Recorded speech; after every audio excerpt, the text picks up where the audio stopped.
ஆட்சிக்கு வந்தவுடன் தொழில் வளத்தை பெருக்க தொழில் முனைவர்களோட கூட்டம் நடத்தின. அதில் அவர்கள் கேட்டுக்கொண்டது, நம்ம இளைஞர்கள் வேலை பெற திறன் பயிற்சி தேவைன்னு சொன்னாங்க.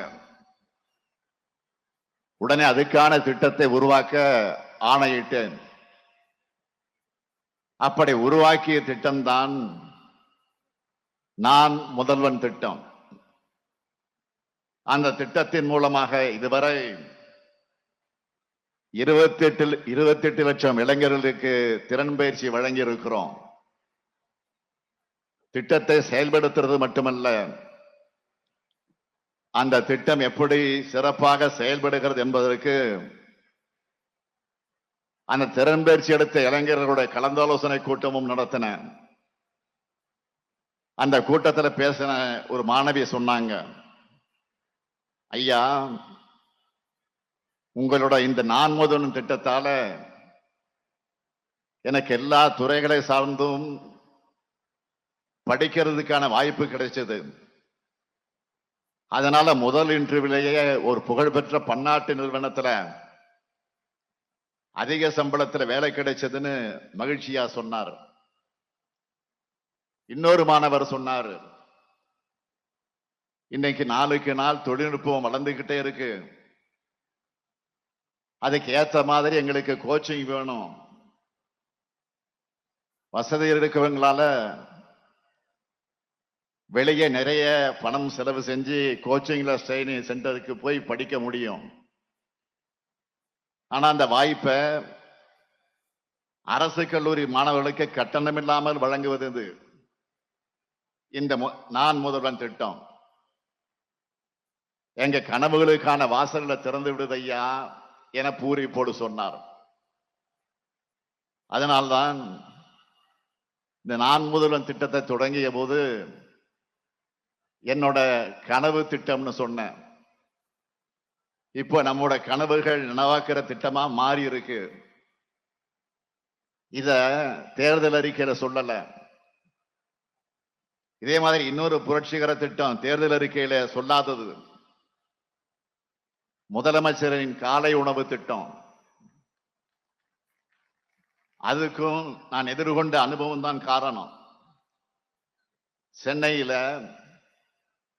ஒரு பள்ளி நிகழ்ச்சிக்கு காலையில போயிருந்தேன். ஒரு குழந்தையை பார்த்து, என்னம்மா சாப்பிட்டீங்களா என்று யதார்த்தமா கேட்டேன். அதுக்கு அந்த குழந்தை, வீட்டுல அப்பா அம்மா வேலைக்கு போறாங்க, காலையில டிஃபன் செய்ய மாட்டாங்க, அதனால சாப்பிடலன்னு சொன்ன உடனே அதிகாரிகள் அழைச்சேன். பள்ளி குழந்தைகளுக்கு காலை உணவு திட்டம் கொண்டு வரணும், திட்டத்தை தயார் பண்ணுங்கன்னு சொன்னேன். அதிகாரிகள் என்னிடம் ரொம்ப பணிவா, சார், நம்ம நிதி நிலைமை மோசமா இருக்கு, அதுவும் இல்லாம இது நம்ம தேர்தல் அறிக்கையில கூட சொல்லலன்னு சொன்னாங்க. உடனே நான் சொன்னேன், வாக்குறுதியை சொல்லணும்னா என்ன, நம்ம எதிர்கால தலைமுறை குழந்தைகள் தான். அவங்க காலையில நல்லா சாப்பிட்டு நல்ல உடல்நலத்தோடு இருந்தாதான் அவங்க படிக்கிறது மனசுல பதியும். இதை நம்ம கண்டிப்பாக செய்யணும். நிதிநிலை சரி செய்யவும் திட்டம் போடுவோம், நீங்க ஃபைல தயார் பண்ணுங்கன்னு உத்தரவு போட்டேன். அந்த ஃபைல்ல இந்த ஸ்டாலின் போட்ட கையெழுத்தால் இன்னைக்கு தமிழ்நாடு முழுக்க 16 லட்சம் குழந்தைங்க வயிறார காலை உணவு சாப்பிடுறாங்க. அடுத்த சாதனை திட்டம் கலைஞர் மகளிர் உரிமை திட்டம். தாய்மார்கள் இன்னைக்கு நமக்கு இவ்வளவு ஆதரவு தர காரணமான திட்டம். தொலைக்காட்சியில் சகோதரி ஒருவர் பேசின வீடியோவை சில நாட்களுக்கு முன்னாடி பார்த்தேன். அதுல அந்த சகோதரி சொல்றார், வீட்டுல அத்தனை வேலையும் செய்வோம், ஆனா வெளியில யாராவது எங்களை பத்தி வீட்டுக்காரர்கிட்ட கேட்டா அவர் நான் வீட்டுல சும்மாதான் இருக்கேன்னு சொல்லுவாரு. என்னதான் வேலை செஞ்சாலும் என்னோட சேமிப்புல ஒண்ணு இருக்காது. ஆத்திர அவசரத்துக்கு ₹1 இருக்காது. வீட்டுக்காரர்கிட்ட கேட்கவும் தோணாது. ஆனா இன்னைக்கு ஸ்டாலின் தர ₹1000 என்னோட சுயமரியாதைக்கு கொடுக்கிற அங்கீகாரம்னு கண்ணில் நம்பிக்கையோடு சொன்ன அந்த தாய்மார் மாதிரி தமிழ்நாடு முழுக்க 1,15 லட்சம் சகோதரிகள் எங்க அண்ணன் ஸ்டாலின் தர தாய் வீட்டு சீர் மாதம் ₹1000 உரிமையோடு சொல்ற கலைஞர் மகளிர் உரிமை திட்டம். அது மட்டுமல்ல, நாம் ஆட்சி பொறுப்பேற்ற அடுத்த நாள்ல இருந்து மகளிர் சுதந்திரமா ஸ்டாலின் ஐயா பஸ்ல கட்டணம் இல்லாமல் பயணம் செய்யறோம்னு சொல்ற விடியல் பயணம் திட்டம். அதே மாதிரி ஒரு பெண் குழந்தை படிச்சா ஒரு தலைமுறையே படிச்சதுக்கு சமம். பெண் கல்வியை ஊக்குவிக்க அரசு பள்ளியில படிச்சு கல்லூரிக்கு வரும் என்னோட 4,81,075 மகள்களுக்கு ₹1000 தர புதுமை பெண் திட்டம். விரைவில் மாணவர்களுக்கு மாதம் மாதம் ₹1000 வழங்க போகக்கூடிய திட்டம் தமிழ் புதல்வன் திட்டம். வெளியூர்ல வேலைக்கு போற மகளிர் பாதுகாப்பா தங்கிறதுக்கு தோழி விடுதி திட்டம். 1 கோடி பேருக்கு மேல பயனடைந்திருக்கக்கூடிய மக்களை தேடி மருத்துவம் திட்டம். 2 லட்சத்துக்கு அதிகமான உயிரை காப்பாற்றி அவங்க குடும்பங்களையும் காப்பாற்றி இருக்கக்கூடிய இன்னுயிர் காப்போம் நம்மை காக்கும் 48 திட்டம். இன்னும் சொல்லலாம், நிறைய இருக்கு. அப்படியே சொல்லிக்கிட்டே இருந்தா இந்த கூட்டம் சாதனை விளக்கத்தினுடைய பொதுக்கூட்டமா மாறிடும். நம்மளை பொறுத்தவரை மக்களுக்கு நன்மை செய்யறது மட்டும்தான் நம்மோட ஒரே குறிக்கோள். இப்படி பார்த்து பார்த்து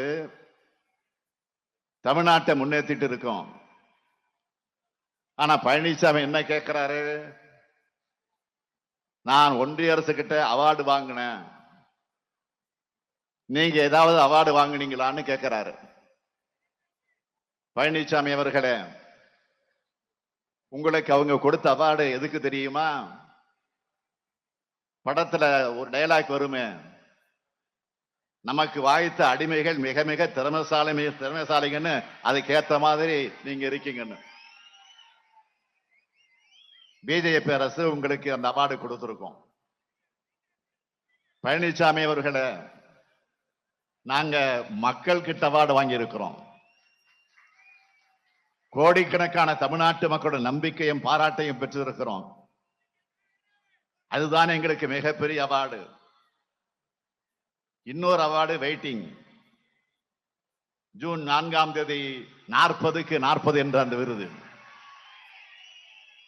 பழனிசாமி அவர்களை வெயிட் அண்ட் see. நீங்கள் வாழ்படுத்தின நிர்வாகத்தை சரி செஞ்சு திமுக அரசு தமிழ்நாட்டை நம்பர் 1 மாநிலமாக ஆக்கியிருக்கிறோம். தமிழ்நாடு எதிலெல்லாம் நம்பர் 1 தெரியுமா? பட்டுக்கும் நெசவுக்கும் பெயர் போன காஞ்சி மண்ணில சொல்றேன். ஜவுளி துணிகள் ஏற்றுமதியில் நம்பர் 1, ரெடிமேட் ஆடைகள் ஏற்றுமதியில் நம்பர் 1, தோல் பொருட்கள் ஏற்றுமதியில் நம்பர் 1, ஏற்றுமதி ஆயத்த நிலை குறியீட்டில் நம்பர் 1, எலக்ட்ரானிக்ஸ் ஏற்றுமதியில நம்பர் 1, கர்ப்பிணி பெண்கள் சுகாதார குறியீடுகள்ல நம்பர் 1, மகப்பேருக்கு பிந்தைய கவனிப்பில் நம்பர் 1, 50 சிறப்பு பொருளாதார மண்டலங்களோட நம்பர் 1. இப்ப நான் சொன்னதெல்லாம் நாங்க எடுத்த புள்ளி விவரம் இல்ல, ஒன்றிய அரசோட புள்ளி விவரம். பழனிசாமி ஆட்சியில தொழில் செய்ய உகந்த மாநிலங்கள் தரவரிசையில 14வது இடத்தில் இருந்த தமிழ்நாட்டை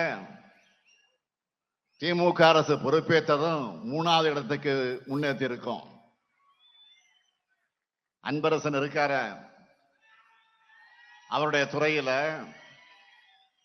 ஸ்டார்ட் அப் இந்தியா தரவரிசையில் பழனிசாமி ஆட்சி காலத்துல கடைசி நிலையில் இந்த தமிழ்நாட்டை நம்ம ஆட்சிக்கு வந்த ஒரே ஆண்டில் லீடர் ஆக்கி இப்ப முதலிடத்தை பிடிச்சிருக்கோம்.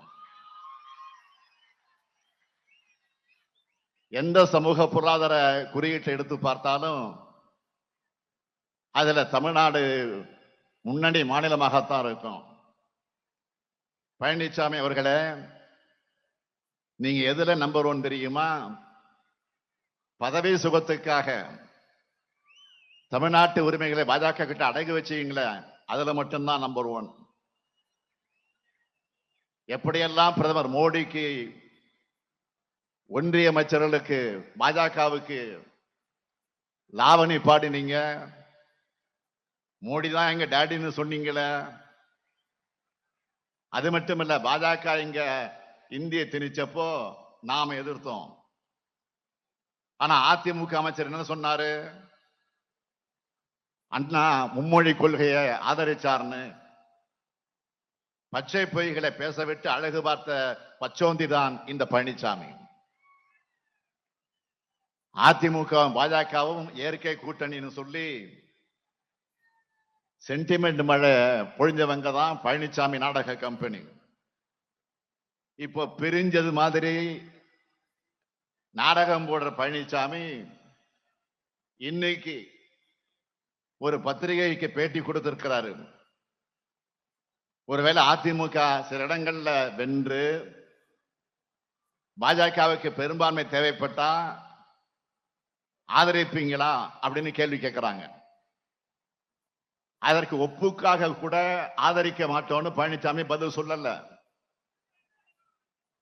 பொறுத்திருந்து பாருங்கன்னு வாய்தா வாங்கி இருக்கிறார் பழனிசாமி. இதுதான் அவருடைய பாஜக எதிர்ப்பு லட்சணம். எங்கேயாவது பாஜக எங்கள் கொள்கை எதிரின்னு பழனிசாமி சொல்லி இருக்காரா? பாஜகவை ஒருபோதும் ஆதரிக்க முடியாதுன்னு ஏன் அவரால் திட்டவட்டமா சொல்ல முடியல? ஏன்னா முதுகு வளைந்து பாதம் தாங்கு பழனிசாமியால ஒருபோதும் பாஜகவை எதிர்க்க முடியாது. அதுதான் உண்மை. அதிமுகவுக்கு போடும் வாக்கு என்பது பாஜகவுக்கான வாக்குதான். பழனிசாமியினுடைய பகல் வேஷங்களும் பச்சை பொய்களும் இனி தமிழ்நாட்டு மக்களிடம் எப்பவும் எடுபடாது. இப்ப தமிழ்நாட்டு மக்கள் இந்தியாவோட எதிர்காலம் இந்தியா கூட்டணியுடைய கைகள்ல பாதுகாப்பா இருக்கின்ற நம்பிக்கையில் இருக்காங்க.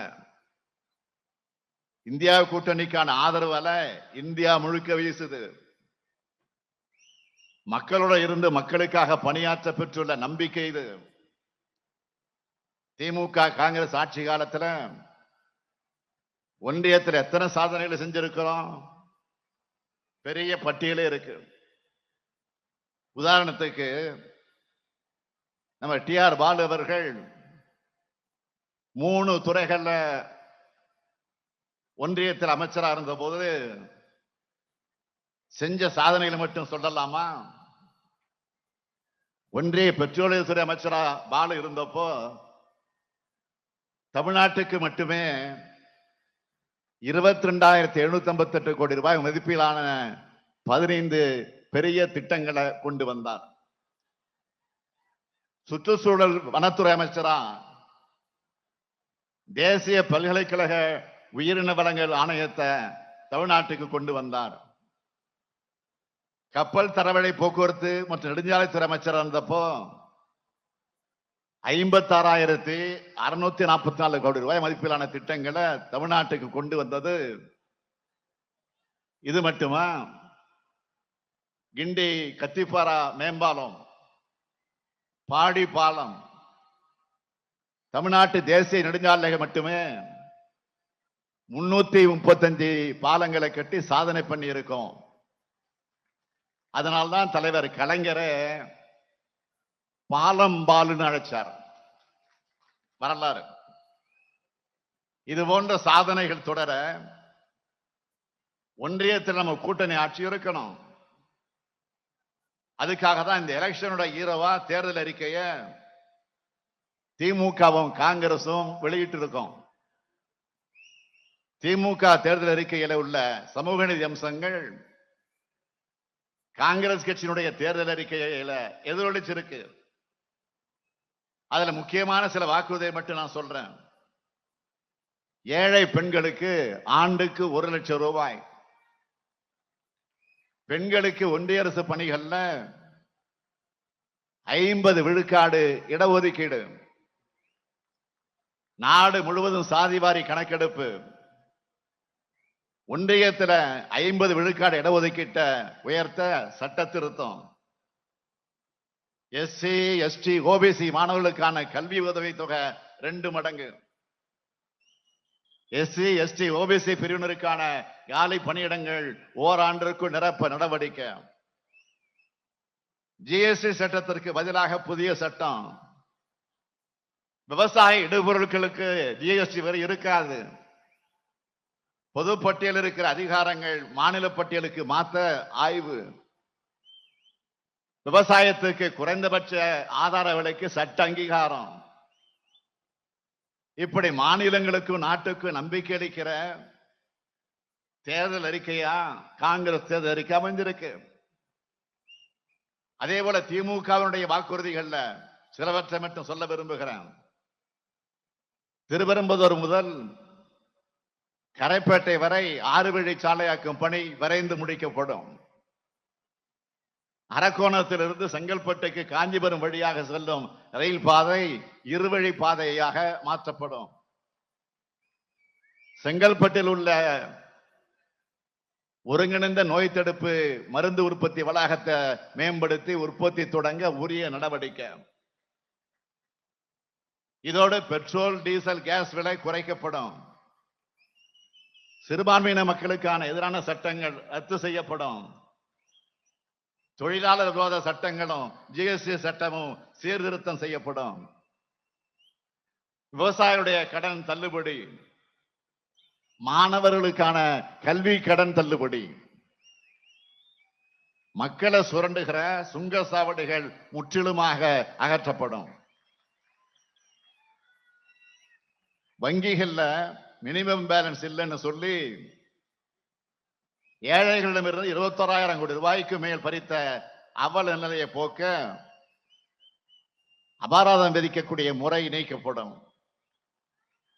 இப்படி நம்ம வாக்குறுதிகளையும் சாதனைகளையும் மக்கள் மன்றத்தில் முன் வச்சு ஆதரவு கேட்கிறோம், வாக்கு கேட்கிறோம். ஆனா மிகப்பெரிய பொறுப்பில் இருந்துட்டு பிரதமர் மோடி அவர்கள் எல்லா கூட்டங்கள்லையும் மிக மலிவான பிரிவினைவாத அரசியல் செஞ்சுக்கிட்டு இருக்காரு. சாதி மதம் உணவுன்னு மக்களை எப்படியெல்லாம் பிளவுபடுத்தலாம்னு தான் மோடி அவருடைய மூளை சதா சர்வகாலமும் சிந்திக்குது. இப்படி மக்களை பிளவுபடுத்த சிந்திக்கிறதுல 1% மக்களுக்கு நல்லது செய்ய சிந்திச்சிருக்கிறாரா மோடி அவர்கள்? சிந்திச்சிருந்தா நாடு இந்த நிலைமைக்கு வந்திருக்குமா? வாழ்க்கையில போராட்டங்கள் இருக்கும். ஆனால் பிரதமர் மோடி ஆட்சியில எல்லா தரப்பு மக்களுமே போராட்டமே வாழ்க்கை ஆயிடுச்சு. தனி மனிதர்கள் தொடங்கி மாநிலங்கள் வர எல்லோரையும் தங்களுடைய அடிப்படை உரிமைகளுக்காக கூட போராட வச்சிருக்காரு. 12 ஆண்டு காலம் குஜராத் முதலமைச்சராக இருந்த மோடிக்கு பிரதமரானதும் மாநிலங்களை கண்டாலே பிடிக்கல. பிரதமரானவுடன் என்ன சொன்னாரு? மாநில முதலமைச்சராக இருந்ததால எனக்கு மாநிலங்களுடைய பிரச்சனைகள் தெரியும், தேசத்தின் பிரச்சனை தெரியும்னு சொன்னாரு. ஆனா என்ன பண்ணாரு? ஆளுநர்களை வச்சு மாநிலங்களுக்கு மிகப்பெரிய பிரச்சனையை கொடுக்கிறதே மோடி தான். ஒட்டுமொத்த தேசத்துக்கு பிரதமர் மோடி தான் மிகப்பெரிய பிரச்சனை. பேசனா 2 உடையாய் போற்றின்னு பேரறிஞர் அண்ணா சொல்லுவார. அதுக்கு வாழும் உதாரணம் மோடி தான். பிரதமர் மோடியின் சொல்லுக்கும் செயலுக்கும் தொடர்பே இருக்காது. நாரி சக்தின்னு பெண்களை மதிக்கிறதா வீரவசனம் எல்லாம் பேசுவாரு. மகளிருக்கு இடஒதுக்கீடு சட்டத்தை கூட முழுமையாக நிறைவேற்றல. மணிப்பூர்ல பெண்களுக்கு இழைக்கப்படும் கொடுமைகளை மனசாட்சி இருக்க யாரும் மறந்திருக்க மாட்டாங்க. அந்த பெண்களுக்கான நீதி எங்க? குஜராத் வன்முறையில பாலியல் வன்கொடுமைக்கு ஆளான பில்கிஸ் பானு அவர்கள் போராடி பெற்ற நீதியை கூட குற்றவாளிகளின் விடுதலை மூலமா கொச்சைப்படுத்தியதுதான் பாஜக. காஷ்மீர்ல கோயிலுக்குள்ளேயே குழந்தை ஆசிபாபா சீரழிச்சு கொன்னுட்டு அந்த குற்றவாளிக்கு ஆதரவா ஊர்வலம் போன கேடுகட்ட கொடியவர்கள் இருக்கிற கட்சி தான் பாஜக. நாட்டுக்கு பெருமை தேடி தந்த மல்யுத்த வீராங்கனைகள் தங்களுக்கு நேர்ந்த கொடுமைகள் வெளி உலகத்துக்கு சொல்லி நியாயம் கேட்டப்பவும் குற்றம் சாட்டப்பட்டவங்களை காப்பாற்றினதுதான் பாஜக. இதுதான் நாரி சக்தி என்ற முகமுடிக்கு பின்னால் இருக்கிற உண்மை முகம். ஆனால் நம்ம திராவிட மாடல் ஆட்சியில பெண்களின் உரிமை மதிக்கப்படுகிறது. பெண்கள் முன்னேற்றத்திற்கான திட்டங்கள் செயல்படுத்தப்படுது. பெண்கள் ஓதுவார் ஆகியிருக்காங்க, அர்ச்சகர்களாக ஆகியிருக்காங்க. அதற்கு ஒரு படி மேலே போய் தமிழ்நாட்டோட புகழ்பெற்ற கோயிலான மதுரை மீனாட்சி அம்மன் கோயில் அறங்காவல் குழு தலைவரா மறைந்த முன்னாள் அமைச்சர் பழனிவேல்ராஜன் அவருடைய மனைவி ருக்மணி பழனிவேல்ராஜன் அவர்கள் நியமிக்கப்பட்டிருக்கிறாங்க. இப்படி முற்போக்கு சிந்தனைகளோட இன்றைக்கு முன்னேறிட்டு இருக்கக்கூடிய திராவிட மாடலை பார்த்தா அவங்களுக்கு கசக்கத்தான் செய்யும். அது மட்டுமல்ல, மோடி பிரதமரானவுடன் மாநிலங்களை சுத்தமா ஒழிச்சு கட்ட மறைமுகமா மிகப்பெரிய சதி திட்டம் தீட்டினவர் தான் மோடி. இதை இந்த தனிப்பட்ட ஸ்டாலின் சொல்லல, இந்தியா கூட்டணி தலைவர்கள் சொல்லல. மோடி அரசுல நிதி ஆயோக் தலைமை அதிகாரியாக இருக்க BVR சுப்பிரமணியமே சில மாதங்களுக்கு முன்னே அம்பலப்படுத்தினார. மோடி பிரதமர் ஆனதுமே மாநிலங்களுக்கு போற நிதியை எப்படி குறைக்கலாம், அதை ஒன்றிய அரசு எப்படி எடுத்துக்கலாம்னு மோடி சதித்திட்டம் தீட்டினதாக அவர் சொல்லியிருக்கிறார். இதுதான்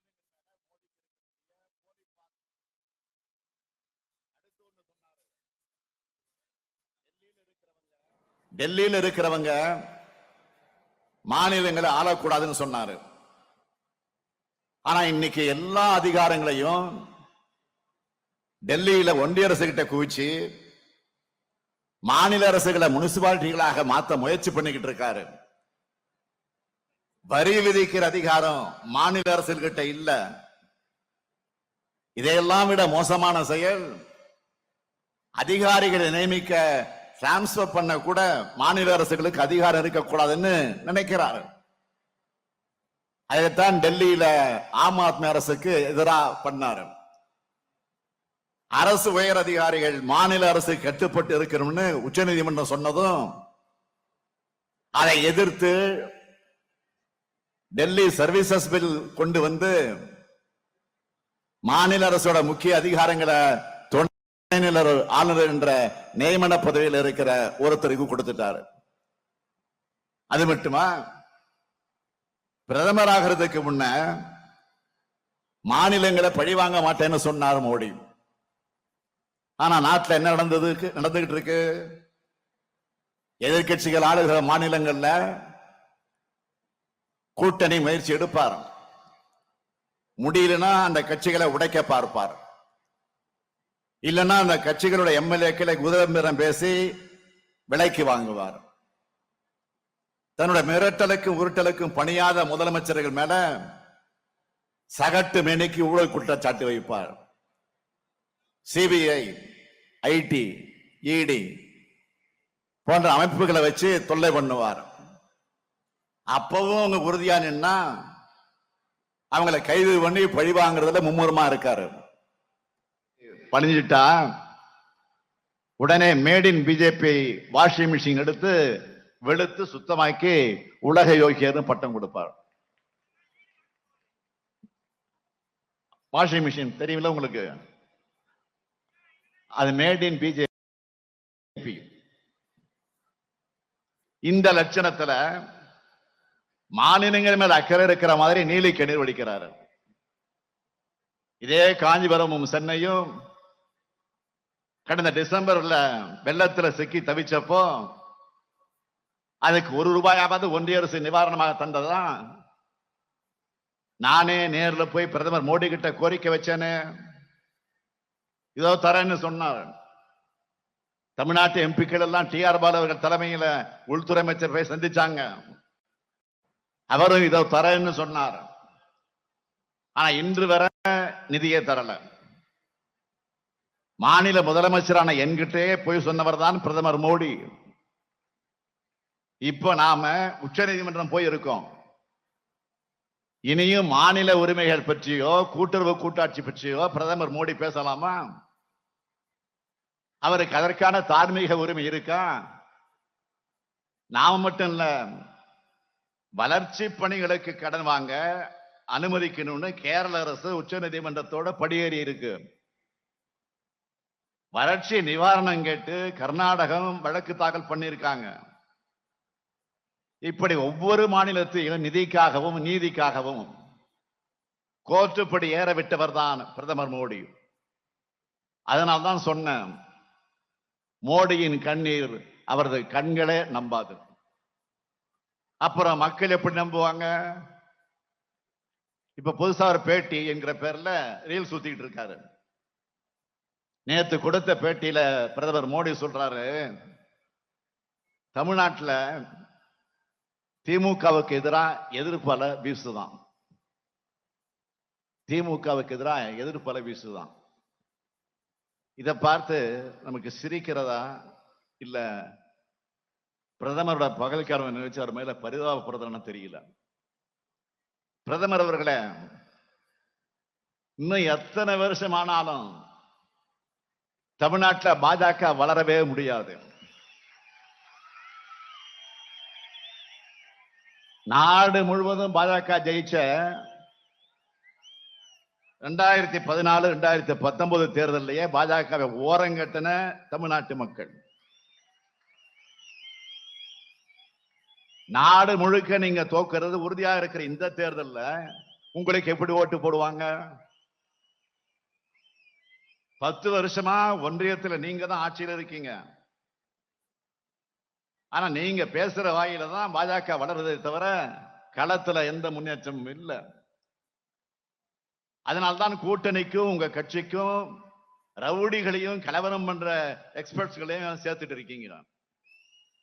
இந்த லட்சணத்துல பாஜக எப்படி வளரும்?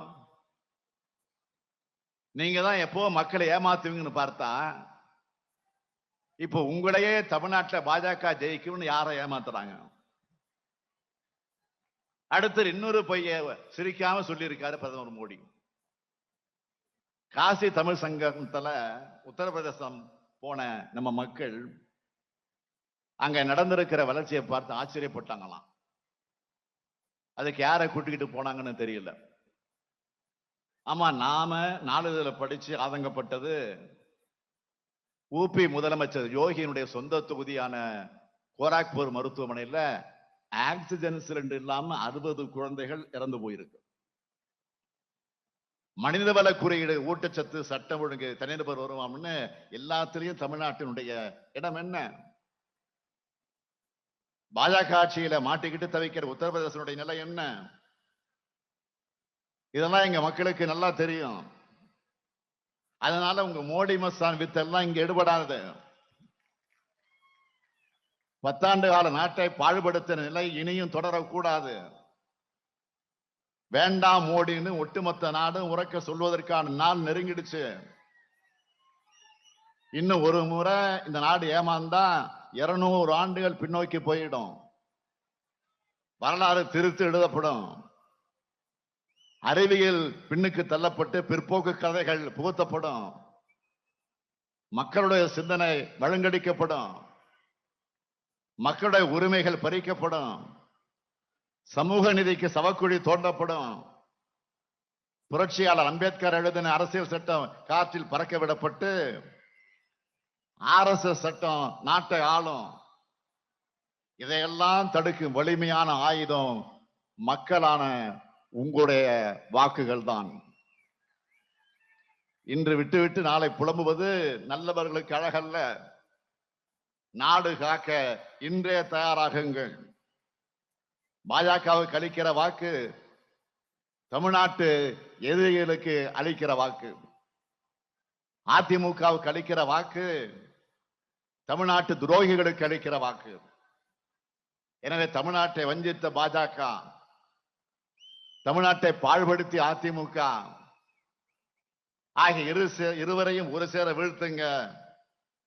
பாசிசமும் மதவாதமும் வீழ்ந்தது, ஜனநாயகமும் சமத்துவமும் சகோதரத்துவம் வென்றது என்ற புதிய வரலாறு எழுத திருப்பெரும்புதூர் தொகுதியில திராவிட முன்னேற்ற கழகத்தினுடைய வேட்பாளர் TR பாலு அவர்களுக்கு உதயசூரியன் சின்னத்திலும், காஞ்சிபுரம் தொகுதியில திராவிட முன்னேற்ற கழகத்தினுடைய வேட்பாளர் G. செல்வம் அவர்களுக்கு உதயசூரியன் சின்னத்திலும் வாக்களித்து மாபெரும் வெற்றி பெற செய்யணும்னு கேட்டுக்கிறேன்.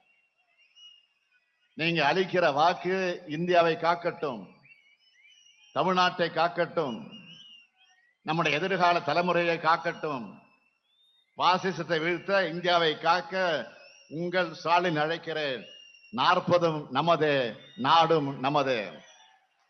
சொல்லுங்க, 40 நமதே, 40 நமதே, 40 நமதே. இன்னும் கொஞ்சம் சத்தமா, 40 நமதே, 40 நமதே. நன்றி, வணக்கம்.